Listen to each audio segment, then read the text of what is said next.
Hi, and welcome to Muted Group Theory.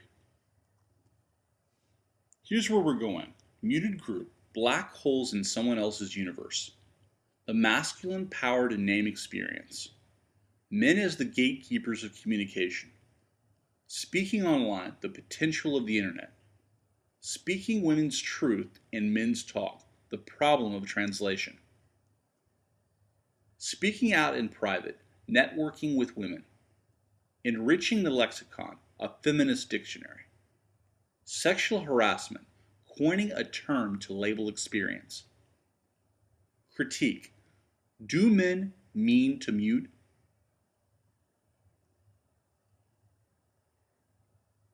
Primare maintains language is literally a man-made construction.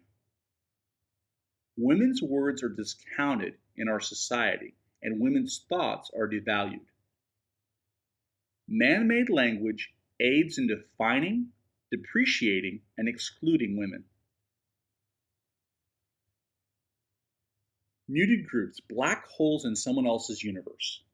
Women as a muted group is first proposed by a social anthropologist named Edwin Ardner.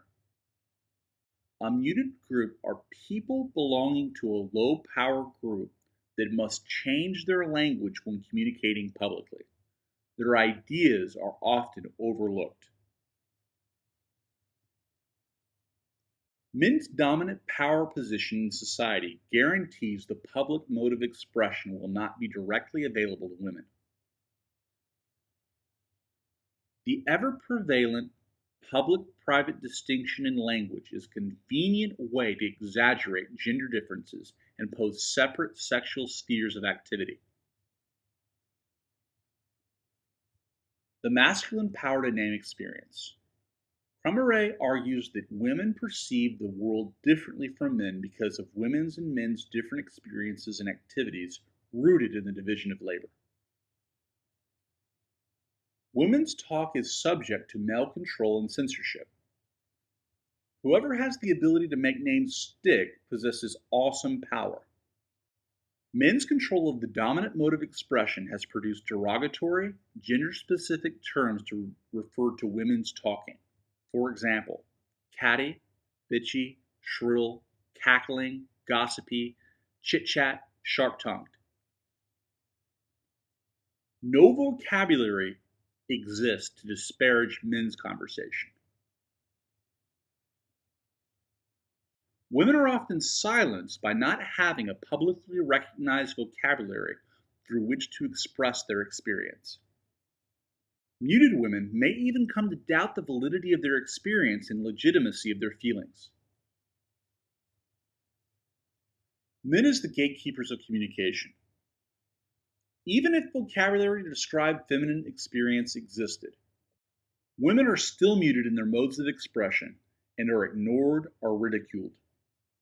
Gatekeepers are editors and other arbiters of culture who determine which books, essays, poetry, scripts, plays, film scripts, etc. will appear in the mass media. Primare notes women were locked out of the publishing business for 500 years. Edwin Ardner noted women's absence in anthropological research. Smith claims that women's absence from history is the result of closed-circuit masculine scholarship. Speaking online. The internet has not automatically ended women's muting, but Primare is still optimistic. Online education is the third shift for some women. The third shift is work as family caretaker, then work as a student, both done after working an 8-hour job.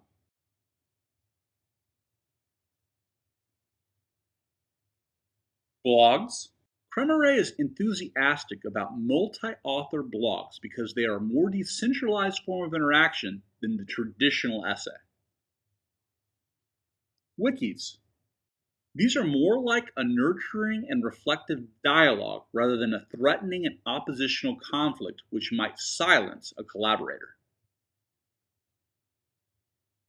Speaking women's truth in men's talk, the problem of translation.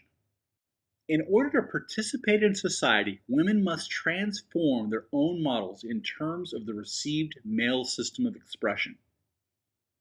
What women want to say and can say best cannot be said easily because the language template is not of their own making. Speaking out in private, networking with women. Females are likely to find ways to express themselves outside of the dominant modes of expression used by males in both their verbal conventions and their nonverbal behavior. Back channel routes include diaries, gossip, journals, letters, and art. Men are often oblivious to shared meanings women communicate through alternative channels.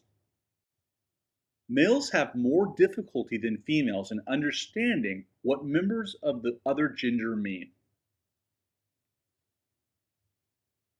Enriching the Lexicon, a feminist dictionary. A goal of the muted group theory is to change the man-made linguistic system that keeps women in their place. Cromare and Trichler compiled a feminist dictionary in 1985. It offers definitions for women's words not in Webster's New International and alternative feminine readings of words that are listed.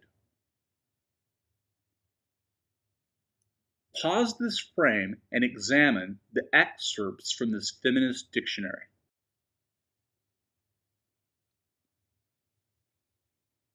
Sexual harassment, coining a term to label experience.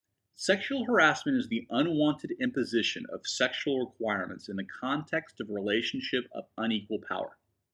The inclusion of sexual harassment in the feminist dictionary illustrates a major achievement of the feminist communication scholars, encoding women's experience into the received language of society.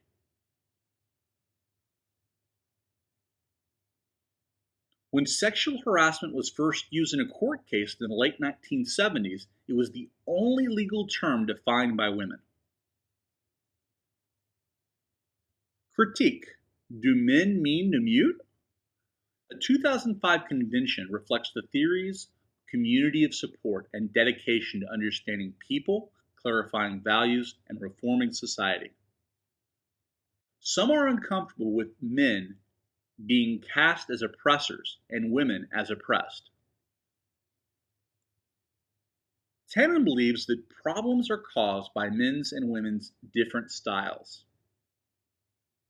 Cromare notes that men often ignore or ridicule women's statements about problems of being heard in a male-dominated society.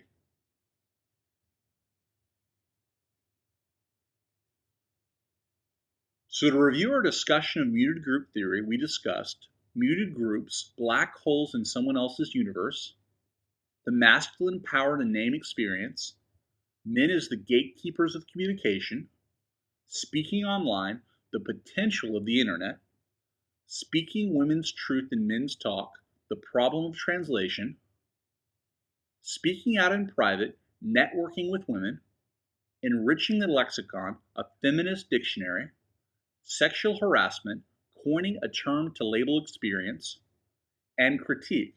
Do men mean to mute?